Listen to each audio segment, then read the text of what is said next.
பல்லாங்குழி எப்படி விளையாடுறதுன்னு தெரிஞ்சுப்போமா? ஒவ்வொரு குழிலையும் 6 முத்துக்கள போட்டுக்கோங்க.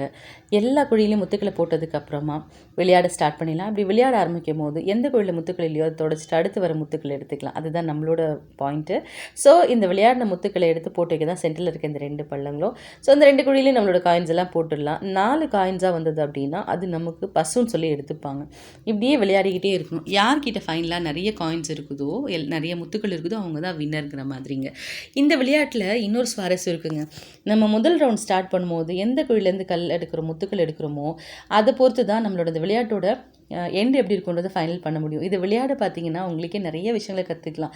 நம்ம அடுத்த நகர்வு என்ன, அதை எப்படி கொண்டு போகணும் அப்படிங்கிற நிறைய விஷயங்கள் இதுலேருந்து கற்றுக்கலாங்க. இது மட்டும் இல்லை, நம்ம கூட இருக்கிறவங்களோட நிறைய டைம் ஸ்பெண்ட் பண்ணி அவங்கள பற்றி நிறைய புரிஞ்சுக்கிறதுக்கும் இந்த விளையாட்டு நமக்கு நிறைய சப்போர்ட் பண்ணுது. மொபைலில் நம்ம யூஸ் பண்ணி நிறைய டைம் வேஸ்ட் பண்ணுற நேரங்களில் இந்த மாதிரி யூஸ்ஃபுல்லாக எடுத்துக்கிட்டோம்னா நம்ம ரொம்பவும் ஹெல்த்தியாக ஃபீல் பண்ணுவோம். அதே மாதிரி ரொம்ப மென்டலி ரொம்ப ஃப்ரீயாகவும் ஸ்ட்ரெஸ் ஃப்ரீயாகவும் இருக்கும். இந்த விளையாட்டு உங்களுக்கு பிடிச்சிருந்தா லைக் பண்ணுங்கள். வேறு ஏதாவது விளையாட்டை பற்றி வேணாலும் சொல்லுங்கள்.